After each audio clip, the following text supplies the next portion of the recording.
física o química. Hola chicos, bueno, vamos a empezar con el tema de calor y temperatura o calor y energía. Venimos del tema de trabajo y energía y ahora vamos a ver otra forma de transferir energía que es a través del calor. En primer lugar, vamos a diferenciar los términos de calor y temperatura, que coloquialmente pues, se suelen utilizar como sinónimos, pero no significan lo mismo. Tenemos que saber que el calor, al igual que el trabajo, es una forma de transferir energía. ¿De acuerdo? Entonces, muchas veces decimos aquí hace mucho calor o en Alicante hace más calor que en Madrid, cuando nos estamos refiriendo en realidad a la temperatura. El calor, como ya digo, es una forma de transferir energía que se transfiere cuando están dos cuerpos a distintas temperaturas y esa energía fluye del cuerpo más caliente al cuerpo más frío. No tiene sentido, por tanto, hablar del calor que tienen los cuerpos, porque si no hay un movimiento de energía, no existe el calor. El calor, además, o la energía que poseen los cuerpos, le podemos llamar energía interna. La energía interna es una energía que toda materia tiene. Y esa energía, si os acordáis cuando hablábamos de la energía mecánica, pues por ejemplo, cuando la energía que tienen los cuerpos o la energía que tienen las partículas, esas partículas están en movimiento y por tanto tienen una energía cinética y además existen unas interacciones, unas atracciones, por ejemplo, entre las partículas y por tanto también existe una energía potencial. La suma de esas energías es lo que le llamamos energía interna. Entonces, dependiendo de la cantidad de energía que tengan esos cuerpos, nosotros o ese cuerpo puede ceder o puede captar más energía, ¿de acuerdo? Ganar más energía. Cuando no hay un trabajo, nosotros hablamos de que el incremento de la energía interna es igual al calor que cede o que absorbe. Fijaros que he dicho incremento de energía interna, porque no se puede medir la energía interna que tiene un cuerpo. Solo podemos medir los incrementos que tiene de energía ese cuerpo, si aumenta su energía o disminuye su energía, pero no podemos decir un valor absoluto de energía. Entonces, la energía interna en realidad es la suma, o el incremento de energía interna es la suma del calor y del trabajo. Si suponemos en este tema que no va a haber trabajo, siempre diremos que el calor que gana o pierde es igual a lo que aumenta o se reduce su energía interna. Si observáis aquí, hemos puesto que el calor de la energía será negativo si el cuerpo cede, es decir, al calor le pondremos el signo negativo. Si está cediendo calor, nos saldrá el signo negativo y saldrá positivo si está absorbiendo calor. La temperatura, en cambio, es una magnitud que lo que indica es la calidad de la energía interna que tenemos. Si aumentamos la temperatura de los cuerpos, las partículas se mueven a mucha velocidad. Al final, la temperatura lo que me indica es esa energía cinética, con qué velocidad se están moviendo esas partículas. Si os acordáis, lo que decía la teoría cinético-molecular era que cuando aumentaba la temperatura, aumentaba la velocidad de las partículas. Recordar que para medir la temperatura tenemos diferentes escalas termométricas que se llaman. Nosotros podemos medir la temperatura en Kelvin, que es como se miden en unidades del sistema internacional, y donde tenemos el cero absoluto. Recordar que es la temperatura más baja, por debajo de esa temperatura no existe nada en el universo y está relacionada también con la temperatura en la escala Celsius. Recordar que para calcular se le suma 273 a la escala Celsius. Además, tenemos la Fahrenheit que utilizan más en el sistema anglosajón o los americanos. Utilizan la escala Fahrenheit que en esta formulita, pues multiplicando por 9/5 y sumándole 32, tendríamos cómo calcular a partir de los grados Celsius. Esta nos miden, como ya os he dicho, la energía o la calidad de energía interna. Por tanto, como ya hemos dicho, el calor o la energía térmica es la energía que se intercambia cuando ponemos en contacto dos cuerpos que están a diferentes temperaturas.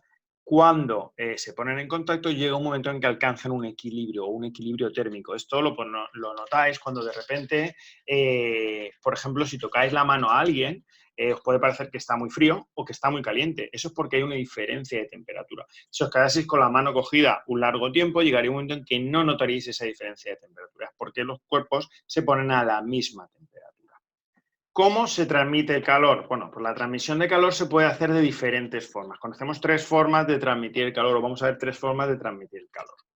Una de esas formas es a través de conducción. La conducción es un modo de transmitir la energía en la que se dice que no hay un transporte de materia y que se propaga normalmente en los sólidos, sobre todo, gracias a los choques que se producen las partículas entre sí. Cuando yo caliento una partícula, esta empieza a vibrar con más fuerza, entonces lo que hace es que vibra también, golpea y vibra también la partícula que tiene al lado. De esta manera se va transmitiendo el calor. Aquí, por ejemplo, tenemos un ejemplo de una barra que podría ser una barra de hierro. Cuando yo caliento un extremo de la barra de hierro, si yo pongo la mano en el otro extremo, toco, llegará un momento que me llega el calor. ¿Esto cómo se hace? Porque las partículas de un lado empiezan a vibrar y a transmitir esa energía de un lado para otro. Transmiten una energía, transmiten el calor.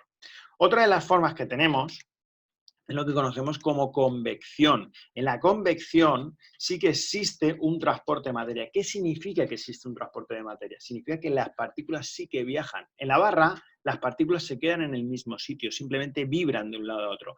En la convección, por ejemplo, la que utilizamos en los ralladores o la que se utiliza para calentar la olla, cuando se calienta, esto suele suceder sobre todo con fluidos, los líquidos y los gases, se calientan y sube lo caliente y baja lo frío. De esta manera transmiten el calor. Las partículas calientes suben arriba, transmiten la energía y bajan cuando se enfrían. ¿De acuerdo? Es otra forma de propagar la energía. Y por último, la que conocemos también como radiación. La radiación es la única forma en la que la energía se puede transmitir en el vacío. Eso no quiere decir que no se pueda transmitir también en algún medio, ¿vale? Pero la radiación es, por ejemplo, la forma en la que nos llega la luz, la energía solar, por lo que sentimos el calor del sol, es a través de ondas electromagnéticas. O, por ejemplo, cómo se calientan los alimentos en el microondas, eso es a través de radiación. ¿De acuerdo? Entonces, recordar que está la conducción, la convección y la radiación. Vamos a ver los efectos que produce el calor o la transmisión de energía a través de calor. Uno de ellos es el cambio de temperatura, es evidente, ¿verdad? El cambio de temperatura, si por ejemplo nosotros tenemos tres muestras, una de agua, dos muestras de agua donde vemos que una tiene más cantidad que otra y otra de aceite que inicialmente están a 20 grados y empezamos a calentarla, encendemos los hornillos y a los 10 minutos observamos que una, la que tiene menos agua, alcanza 80 grados, la que tiene un poco más de agua alcanza 50 grados y la que tiene aceite alcanza 70 grados. Los tres hornillos están a la misma potencia, es decir, transmiten la misma cantidad de energía. Sin embargo, fijaros que el aumento de la temperatura ha sido distinto. ¿Por qué? Esto es debido a dos motivos. Uno, la masa de la cantidad de masa que tenemos de las sustancias, en este caso las dos aguas, al ser dos masas distintas, la cantidad de temperatura que ha aumentado, el incremento de temperatura ha sido distinto. Y además existe lo que se denomina calor específico. El calor específico es la cantidad de energía que yo necesito para aumentar en un Kelvin o en un grado centígrado, porque la distancia entre Kelvin y grado es la misma, 1 kilogramo de sustancia. Cada una de estas sustancias está tabulada. Si observamos en esta tabla, vemos que nos dicen el agua, para aumentarla en un kilogramo de agua, para aumentarla en 1 grado Kelvin, tendríamos que aplicar 4.180 julios. ¿Cómo se mide la cantidad de calor que se transmite? Pues fijaros, se mide multiplicando la masa que tenemos por el calor específico de la sustancia, que encontraremos tablas donde aparece tabulado, por el incremento de temperatura, es decir, cuánto ha aumentado la temperatura. Acordaos que el incremento de temperatura es temperatura final menos temperatura inicial. Si vemos, por ejemplo, un problema que aquí hay resuelto, nos dice, calcula la energía necesaria para aumentar la temperatura de 250 mililitros de agua desde 0 grados hasta 50 grados centígrados. Nos dicen qué cantidad de calor necesitaremos para aumentar en 40 grados esa cantidad de agua. En primer lugar, nos dicen que sabemos que la densidad del agua a 4 grados es de 1 gramo mililitro, es decir, vamos a considerar que el agua es 1 gramo por mililitro su densidad. De esta manera, si nos fijamos, lo primero que hacen es un factor de conversión en el que transforman los mililitros a kilogramos. Una vez tenemos el factor de conversión, decimos, bueno, calculamos, ¿qué calor voy a necesitar? Masa del agua que tengo, que son 0,25 kilogramos, calor específico, que son 4180, y nos pone una diferencia de temperatura. Aquí quiero que observéis una cosa que es importante. Fijaros que el calor específico me lo ha dado en Kelvin a la -1. En cambio, aquí lo ha puesto en grados. Esta temperatura la ha puesto en grados. ¿Por qué? En este caso, daría igual porque estamos hablando de un incremento de temperatura. Es decir, si yo a 50 grados le sumo 273 y a 10 grados le sumo 273, la diferencia que va a haber es igualmente 40 entre los dos. Por tanto, la distancia que hay entre Kelvin y grados es siempre la misma. Para no confundiros, si vosotros tenéis el calor específico en Kelvin, pasarlo a Kelvin y así no os confundiréis, porque si no, puede haber momentos en que no valga ponerlo independientemente en uno u en otro y os confundáis. Resolviendo este problema nos diría que necesitamos 41.800 julios, que es la forma que tenemos de medir la energía. El calor se mide en julios porque es una energía, para aumentar en 40 grados o 40 Kelvin, ¿veis? En los dos aumenta lo mismo, 40 grados o 40 Kelvin, porque el tamaño del grado y del Kelvin es igual en 40 grados o 40 Kelvin. Otro de los efectos del calor, como ya hemos dicho, es el equilibrio térmico. Hemos dicho que si ponemos dos sustancias una al lado de la otra en contacto, al final alcanzarán la misma temperatura, alcanzarán un equilibrio térmico. ¿Y eso cómo se calcula? ¿Cómo sé yo, por ejemplo, si pongo un cuerpo que está a 200 grados junto con un cuerpo que está a 20 grados, qué temperatura van a alcanzar? No siempre va a ser una media, dependerá de la forma en que tiene de aumentar un grado o disminuir un grado cada una de esas sustancias. Para eso, este tipo de problemas que vamos a ver aquí uno resuelto se resuelve de la siguiente forma. Fijaros, nos dicen que mezclamos 250 gramos de agua que está a 80 grados con 100 gramos de hierro que está a 20 grados. Evidentemente, la cantidad de energía que yo utilizo para aumentar un grado el hierro no es la misma cantidad de energía que yo utilizo para aumentar en un grado el agua.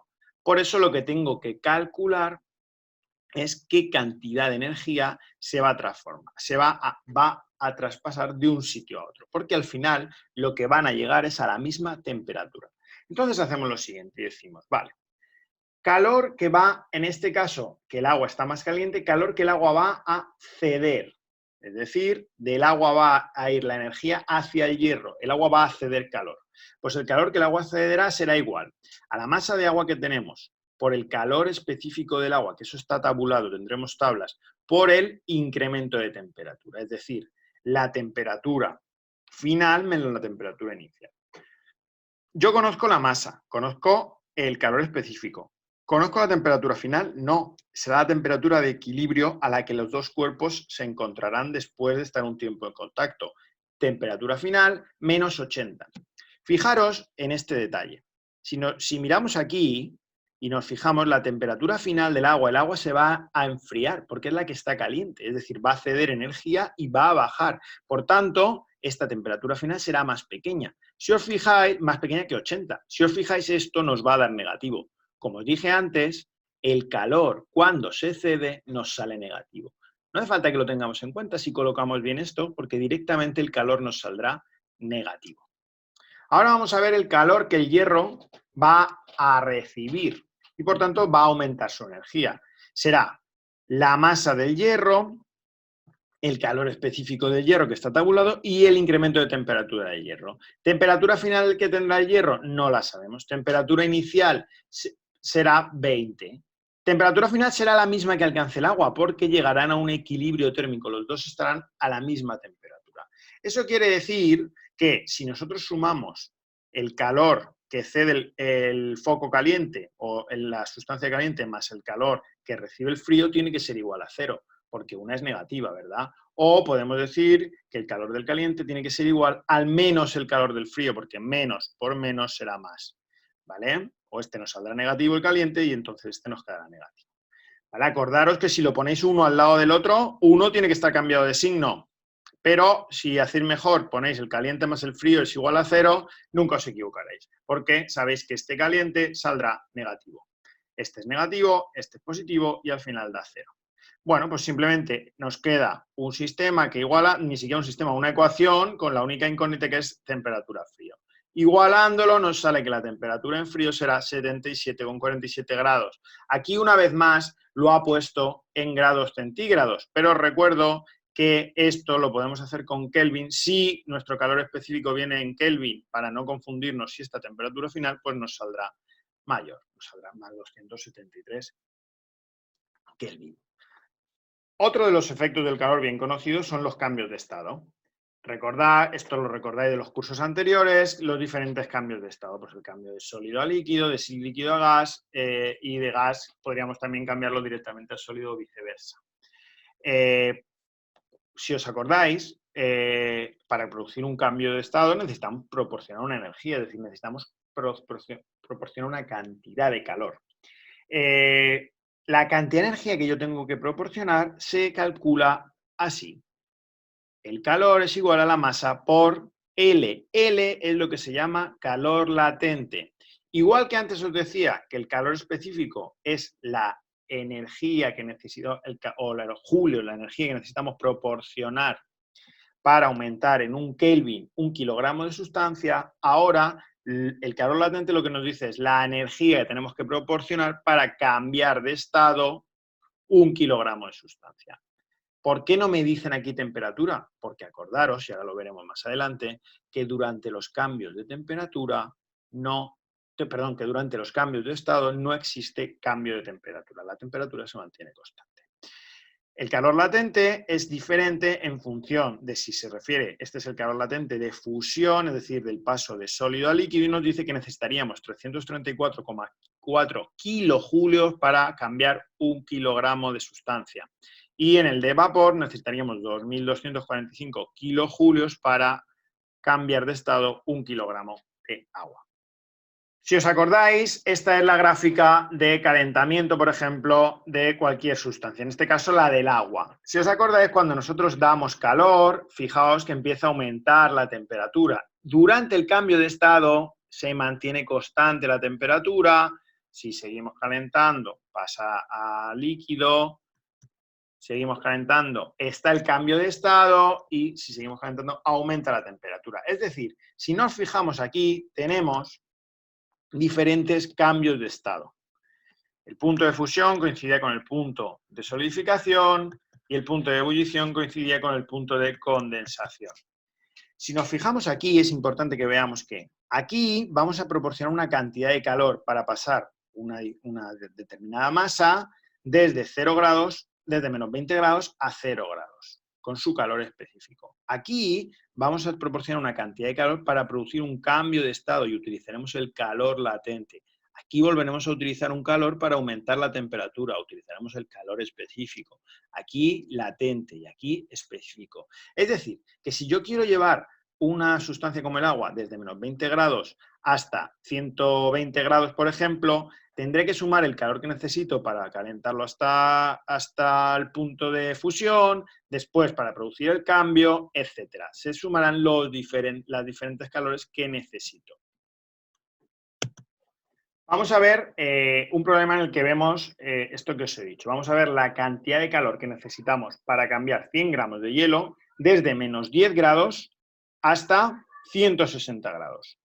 Entonces nos dicen que nosotros empezamos a calentar desde menos 20 grados, nos calcula aquí, está mal hecha la gráfica. Bueno, no pasa nada. Desde menos 10 grados nos dicen que tenemos 100 gramos de hielo y los queremos llevar a 160 grados. Entonces dicen que representemos gráficamente. Esta gráfica tendríamos que haberla empezado en menos 10, que sería aproximadamente por aquí, no pasa nada. Y vamos a ver los procesos que se ocurren.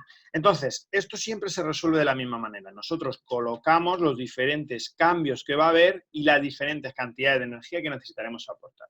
En primer lugar, tenemos hielo a menos 10 grados. Vamos a aportar un calor para llevar ese hielo a 0 grados, pero sigue siendo hielo, es decir, aumentamos 100 gramos de hielo de menos 10 a 0 grados. Para eso utilizamos la fórmula que hemos dicho antes. Ese calor será igual a la masa de hielo que tenemos, que es 0,1 kilogramos, por el calor específico del hielo. Ojo que el calor específico, en el caso del agua, tendremos diferentes en caso de si está en hielo, si está líquida o si está gas.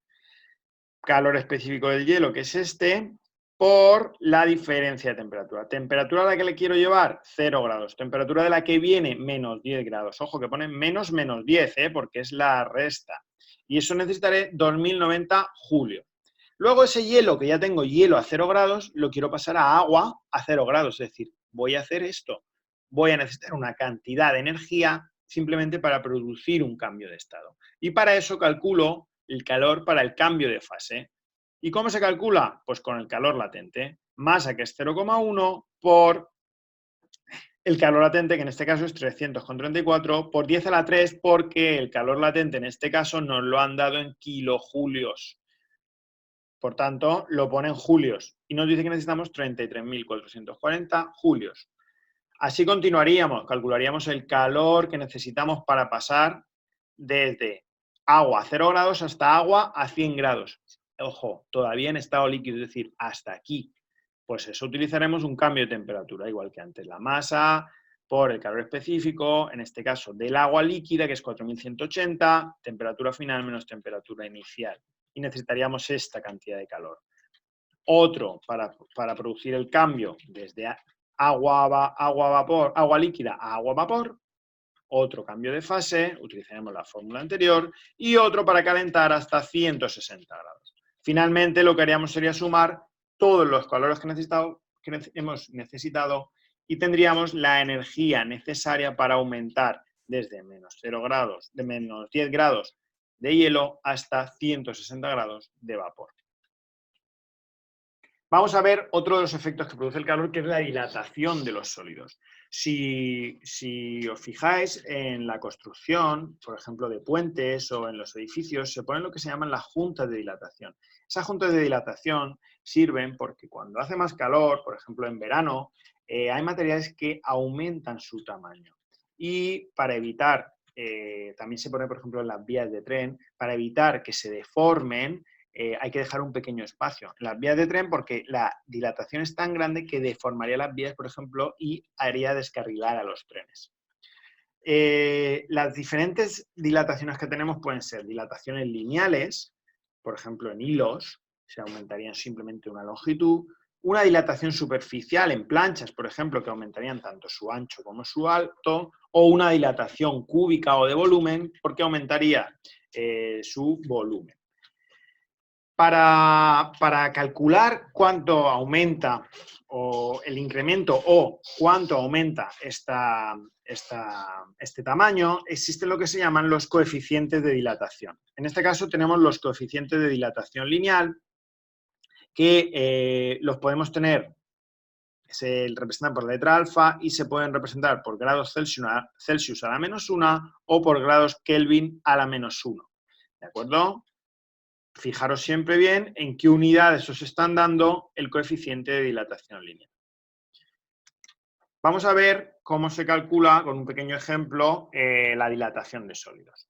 Fijaros que aquí os he puesto dos fórmulas. Una en la que me dice el incremento de la longitud. Fijaros que aquí me dice lo que incrementa, es decir, solo sé de lo que me diría cuánto ha aumentado. Y ese se calcula la longitud inicial por el coeficiente de dilatación lineal por el incremento de temperatura. ¿Cuánto aumenta la temperatura? Eso es exactamente lo mismo que esto, si os fijáis. Lo único que aquí nos dan el valor total del tamaño, es decir, qué tamaño tiene finalmente, y aquí nos dice cuánto ha incrementado el tamaño. Pero es lo mismo, porque si esto se calcula longitud inicial por 1 más el incremento de la temperatura por el coeficiente lineal. Si nos fijamos y multiplicamos esto por esto y después esta multiplicación la pasamos restando aquí, nos quedaría el incremento. Es decir, es exactamente lo mismo. Un ejemplo, por ejemplo, que tenemos aquí es una barra de hierro de 2,1 metros de largo, se calienta desde 32 grados hasta 350 grados. Calcula cuál será su aumento de longitud provocado y nos dan el coeficiente lineal. Nos piden el incremento de longitud, pues podríamos utilizar esta directamente. Si queremos, también podemos decir cuánto va a medir finalmente, da lo mismo. Por ejemplo, si vemos cómo lo calcula, decimos longitud final será igual a longitud inicial, 1 más coeficiente y la diferencia de temperaturas. Dice que finalmente medirá 2,108 metros. Si restamos la inicial menos la final, nos saldrá que ha aumentado 0,08 metros. Si aplicásemos directamente esta fórmula, tendríamos directamente el incremento de la longitud. Bueno, espero que hasta aquí hayáis entendido el tema. Iremos haciendo ejercicios poco a poco y podéis ir viendo el vídeo tantas veces como necesitéis y, como siempre, me podéis consultar todas las dudas que tengáis. Un saludo a todos. ¿Es física o química?